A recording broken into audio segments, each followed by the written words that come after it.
ఈ వీడియోలో మీరు తెలుసుకునే ముఖ్యాంశాలు: పార్వతీదేవి ఆజ్ఞను పాటించని నంది, నాకంటూ ఒక శివుడు కావాలి అన్న జగన్మాత ఆలోచన, నలుగు పిండితో అద్భుతమైన బాలుల రూపం తయారీ, హైలైట్ ఆ బొమ్మకు ప్రాణ ప్రతిష్ఠ చేసి జన్మనివ్వడం, ఆ చిన్నారి బాలకుడికి ఆయుధాలు ఇచ్చి దీవించుట, తల్లి ఆజ్ఞను శిరసావహించి కాపలాగాస్తున్న బాల గణేశుడు, వినాయకుడు పుట్టుక వెనుక ఉన్న ఈ అసలైన శివపురాణ కథను తప్పకుండా తెలుసుకోవలసినదే.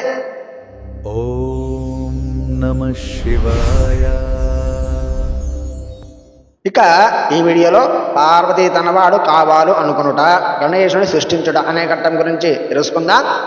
సూత మహర్షి సౌనకాదులతో ఈ విధంగా చెబుతున్నాడు: నారదుడు తారకాసుని సంహరించిన కుమారుని అద్భుతమైన ఉత్తమైన వృత్తాంతమును విని మిక్కిలి ప్రసన్నుడై బ్రహ్మదేవుడితో, దేవదేవ ప్రజానాథ, నువ్వు శివజ్ఞాన నిధివి, అమృతం కంటే గొప్పదైన ఉత్తమమైన కార్తికేయుని చరిత్రను విన్నాను.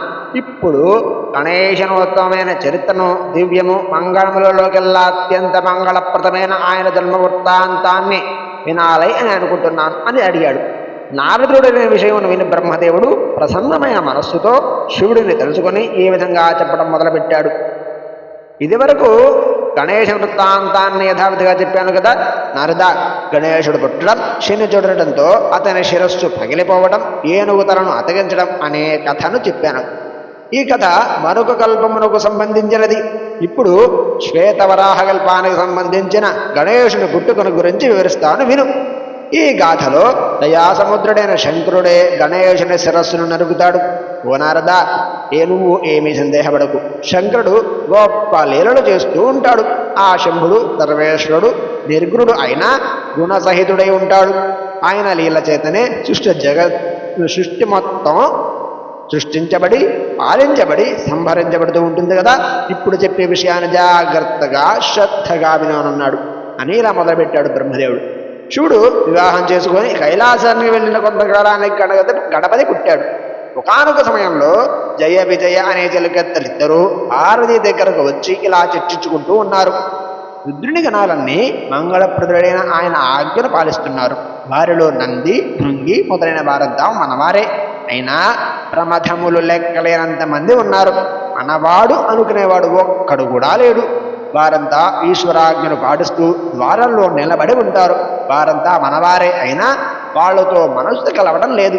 కనుక ఓ పుణ్యాత్మరారా, నువ్వు కూడా మనవాడిని ఒకని ద్వారం దగ్గర ఏర్పాటు చేసుకోవాలి అని అన్నారు. జలగద్దరుద్రు చెప్పిన మాట విని పార్వతీదేవి అదే మంచిదని భావించినది. వాళ్ళు చెప్పినట్లుగా చేయాలి అని నిశ్చయించుకున్నది.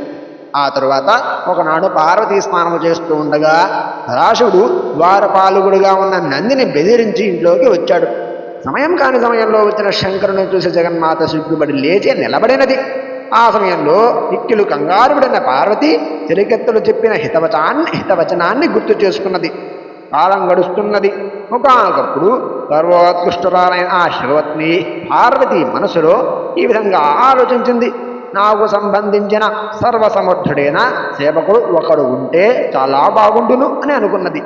నా వాడైతే నా ఆజ్ఞను ధిక్కరించి ప్రవర్తించడు కదా అని నిర్ణయించుకున్నది.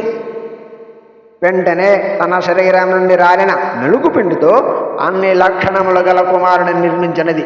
ఏ విధమైన అవయవ దోషము లేకుండా సుందర అవయవములతో సర్వసమర్థుడై సర్వశోభితుడై మహాబల పరక్రమము సంపన్నుడై విరాజిల్లుతూ ఉన్నాడు ఆ పురుషుడు.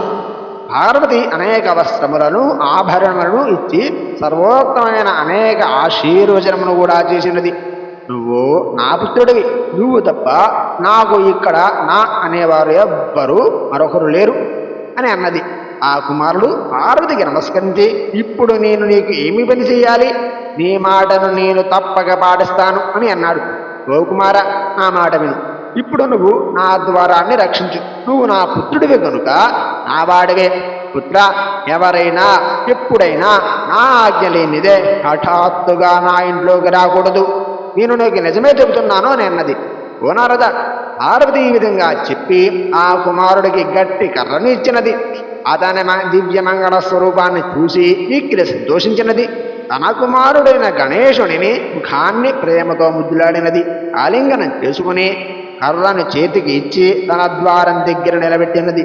మహావీరుడైన దేవీపుత్రుడు పార్వతికి హితం చెయ్యాలనుకొని కర్ర చేతబట్టి ఇంటి ద్వారం దగ్గర నిలబడ్డాడు. పార్వతి ధైర్యంగా చెరుగెత్తులతో కలిసి స్నానం చేస్తూ ఉన్నది. నారద ఇంతలోనే అనేక లీలా పండితుడైన శివుడు ఉత్కంఠతో లోపలికి వెళ్ళాలని ద్వారం దగ్గరకు వచ్చాడు. వచ్చినవాడు ప్రభువైన శివుడే అని తెలియని గణాధిపుడు, దేవా, తల్లి ఆజ్ఞ లేనిదే నువ్వు ఇప్పుడు లోపలికి వెళ్ళకూడదు. తల్లి స్నానానికి వెళ్ళినది, నువ్వు ఎక్కడికి వెళుతున్నావు, ఇటు వెళ్ళు అంటూ ఆయనను ఆపడం కోసం కర్రని చేతిలోకి తీసుకున్నాడు. అతడిని చూసి శివుడు, ఎవరివి నువ్వు, నాకు ఒడ్డు కొడుతున్నావు, నువ్వు మూర్ఖ బుద్ధివి, ఓరే దుర్బుద్ధి, నేను ఎవరో తెలియదా నీకు, నేనే శివుడిని, సందేహపడుకోని అన్నాడు.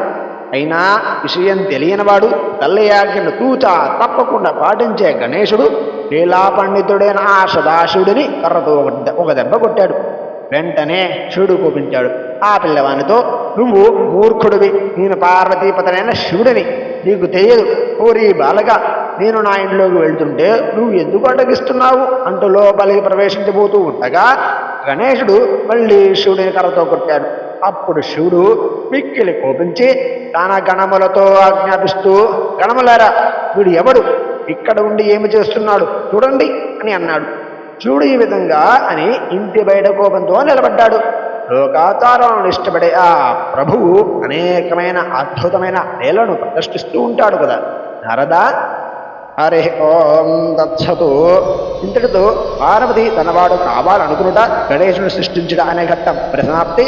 రేపటి వీడియోలో గణేశుడు వాదించుకునుట, గణేశుడు శివుడిని గణములను భయపెట్టుట అనే ఘట్టం గురించి తెలుసుకుందాం. స్వస్తి. ఇప్పటి వరకు చూసిన ప్రతి ఒక్కరికి ధన్యవాదాలు. ఇలాంటి అద్భుతమైన వీడియోల కోసం ఇప్పుడు శివభక్తుడు ఛానల్ని సబ్స్క్రైబ్ చేసుకోండి.